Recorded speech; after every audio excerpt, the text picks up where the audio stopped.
Hoje eu vou gravar um vídeo para vocês, revisando tudo que a gente já viu até agora na aula presencial, tá? Antes da gente seguir para conjuntos numéricos.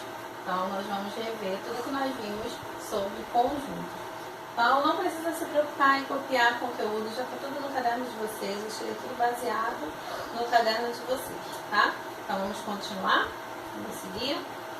Conjunto é formado por elementos, né? E quando um elemento A faz parte de um conjunto A, dizemos que A pertence a A, muito A, né? Então vamos lá. O A minúsculo representa o elemento, a gente sempre representa o elemento por letras minúsculas, e o maiúsculo representa o conjunto, nosso conjunto sempre será representado por uma letra maiúscula. Então fiquem atentos a isso, tá? Os elementos são minúsculos e os conjuntos são maiúsculos. Vamos para a próxima. Vou falar para vocês aqui alguns conjuntos especiais, tá? Então nós temos o conjunto vazio, que pode representar por chaves ou por essa bolinha riscada, o conjunto unitário, que possui um único elemento, e o conjunto universo, que é representado por S ou U. Então o conjunto vazio não possui elemento nenhum. O conjunto unitário é só um elemento e o conjunto universo é o conjunto todo. A gente pode representar esse conjunto sempre por uma letra maiúscula e através de chaves ou diagrama de Venn. Então, entre chaves, a gente pode representar de duas maneiras. Ou a gente lista quais são os elementos desse conjunto, caso seja um conjunto finito. Se for infinito, a gente usa reticências.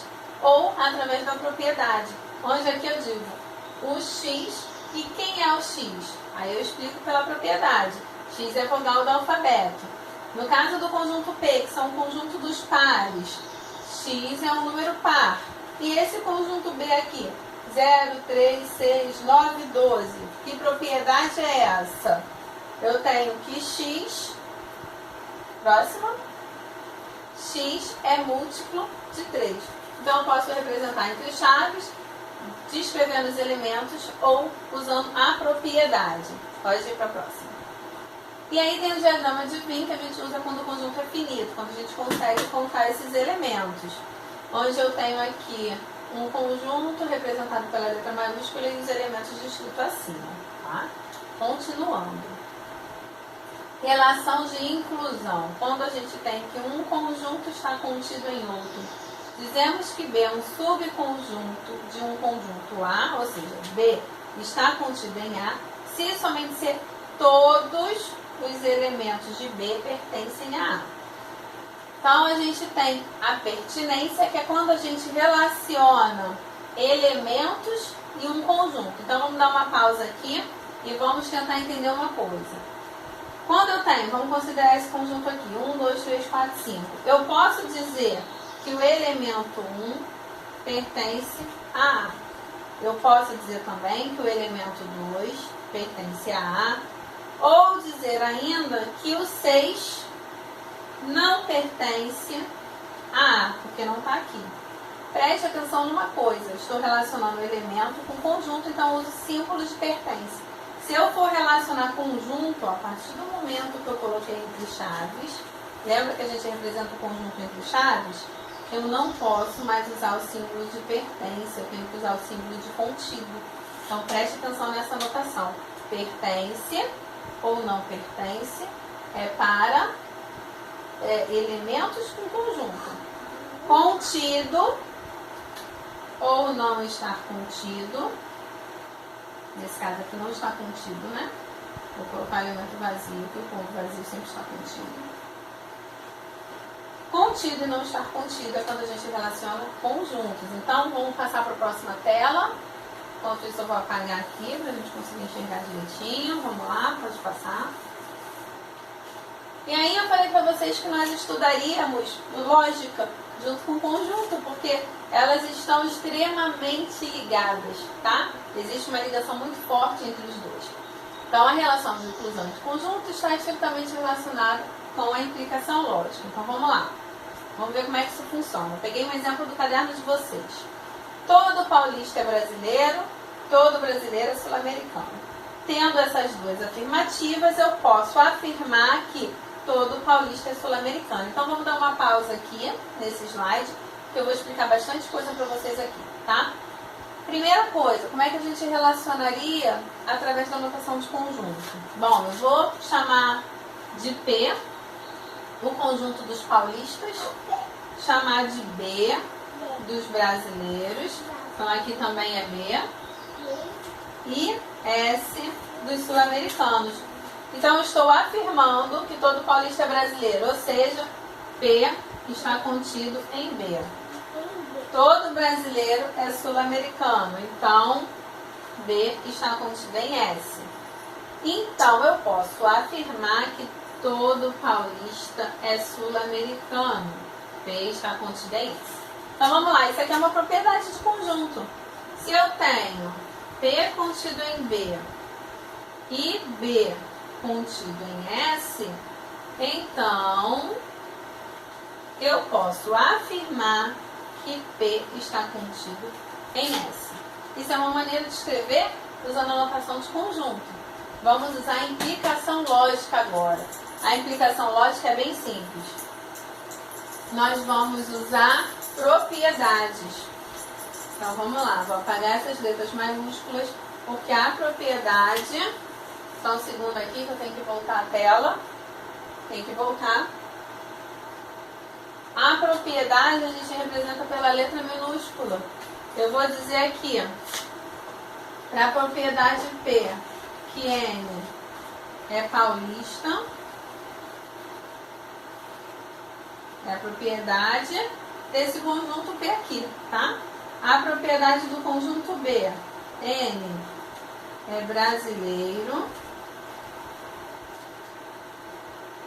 E a propriedade do conjunto S, vou botar S minúsculo, tá? É que é sul-americano.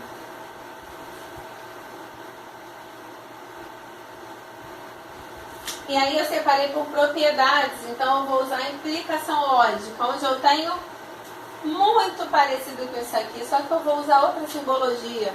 Eu tenho que se P implica em B, ou seja, se todo paulista é brasileiro e se B implica em S, todo brasileiro é sul-americano, então eu posso afirmar que P implica em S, todo paulista é sul-americano, tá? Então são duas maneiras de dizer a mesma coisa. Não só descrever quais são esses elementos, mas saber quantos elementos possuem um conjunto das partes. Vamos lá. Coloquei um exemplo numérico, que fica mais fácil da gente ver, e um exemplo com 3 elementos apenas no conjunto, porque vai dar para a gente descrever esses elementos, tá? Primeira coisa, como é que eu faço para saber quantos subconjuntos existem aqui nesse conjunto A? Para que a gente saiba que a gente já descreveu todos eles. Existe uma formulazinha para a gente saber o número de partes de A. É só a gente fazer o 2 elevado a N, sendo N a quantidade de elementos que tem no conjunto. Então, nesse caso aqui, eu tenho 2 elevado a 3. Lembrando que 2 elevado a 3 não é 8. 2 elevado a... não é 6, não é 2 vezes 3. É 8, porque é 2 vezes 2 vezes 2. Então, nós vamos ter que encontrar aqui 8 subconjuntos. Vamos fazer de forma organizada. A gente começa com um conjunto vazio, que sempre pertence a todos os conjuntos. E aí a gente começa a pegar subconjunto com um elemento, depois com 2, até chegar em 3, que é o todo. Então, eu tenho aqui 1, 2, 2 não, 3, 5... E acabou com um elemento, vamos com 2 elementos. 1 e 3, 1 e 5, e 3 e 5. Terminamos com 2 elementos, a gente fecha com um todo. E aí vamos contar para ver se existem 8 subconjuntos. Então vamos lá. 1, 2, 3, 4, 5, 6, 7, 8. Então realmente encontramos 8 subconjuntos. Agora a gente vai seguir, vou só apagar aqui pra gente limpar e vamos pro próximo slide, tá bom? Complementar de um conjunto. Dado um conjunto A, subconjunto de um certo universo U, chama-se complementar de A em relação a U, o conjunto formado por todos os elementos de U que não pertencem a A. O que isso quer dizer? Vamos lá, vamos para o próximo slide para a gente ver o que isso significa. Coloquei um exemplo aqui, fica mais fácil de entender aquilo tudo. Tem o conjunto universo U que tem todos esses elementos e eu tenho o conjunto A. E eu quero saber qual é o conjunto que representa o complementar de A com relação a U. Como é que eu faço isso? Quem é esse complementar de A? É simples, eu quero... Volta, por favor. Eu quero todos os elementos que pertencem a U e não aparecem em A, porque esses elementos eles vão complementar esse conjunto A. Então vamos lá. Eu tenho o 0 e aqui não tem. Então o 0 faz parte do conjunto complementar. O 1 já tem, o 2 não tem, o 3 já tem, o 4 não tem, o 5 já tem, o 6 não tem, o 7 já tem, o 8 não tem e o 9 não tem. Por que ele é complementar? Porque se você juntar os elementos de A com o seu complementar, você vai conseguir o conjunto universo. Então, complementar, tá? Lembrando que para que exista esse complementar, A tem que ser subconjunto desse conjunto universo, tá? Porque a gente vai ver daqui a pouquinho uma operação entre conjuntos que é a diferença. E nessa operação entre conjuntos, onde tem a diferença, ela é um pouquinho diferente do complementar. O complementar tem que ter essa propriedade aqui, a continuidade. Então vamos lá, vamos seguir. Vamos para a próxima. Contrapositiva. Como eu falei com vocês, a gente vai ver a lógica, né? Nós já vimos a implicância lógica, agora a gente vai ver a contrapositiva. Então aqui eu coloquei, ó, vimos que A contida em B é o mesmo que dizer que P implica em Q, né? Sendo P a propriedade de A e Q a propriedade de B. Vamos representar P' como a negação de P e Q' como a negação de Q. Então deixa eu mudar aqui, que agora eu fiquei sem a minha assistente. Então vamos lá. Eu usei aqui o mesmo exemplo que eu tinha usado para vocês. P, N é paulista. Q, N é brasileiro. E aí, se P é paulista, então é brasileiro. Então, vamos lá. P implica em Q, né? Na negação, a gente tem a negação de P. É só dizer que não é paulista, né? N não é paulista. A negação de Q, N não é brasileiro. Então, como é que eu faço a negação disso aqui? Eu vou dizer que se não é brasileiro, então não é paulista. Presta atenção, tem que ser o contrário, tá vendo? Eu falo que se P então Q, a negação tem que ser o contrário. Porque eu não posso dizer, vamos lá, P na negação e Q na negação, né? Peninho, então Qlinho. Por que eu não posso dizer isso? Porque assim eu estaria dizendo que se não é paulista, então não é brasileiro. Isso é verdade? Não é verdade, porque ele não é paulista, mas ele pode ser carioca, pode ser baiano, pode ser gaúcho, né? Então isso aqui não é verdade. Quando a gente vai fazer a contrapositiva, a negação, a gente tem que fazer o contrário, tá bom? Alguma dúvida? Qualquer dúvida, perguntem pelo WhatsApp ou na plataforma, tá? Vamos para o próximo. Vamos fazer bastante exercício sobre isso. Então vamos lá, continuando, mais um pouquinho. Operação entre conjuntos. Então vamos ver quais são essas operações. Eu separei 3 operações para vocês. A diferença que eu tinha falado no slide anterior, né? Eu tenho A diferente de B. Qual é a propriedade desse X? X pertence a A e X não pertence a B, tá? Vamos para o próximo. que é a união. A união é mais simples para vocês. Na união, a gente pega todos os elementos de A e elementos de B. Então, a propriedade é X pertence a A ou X pertence a B, tá?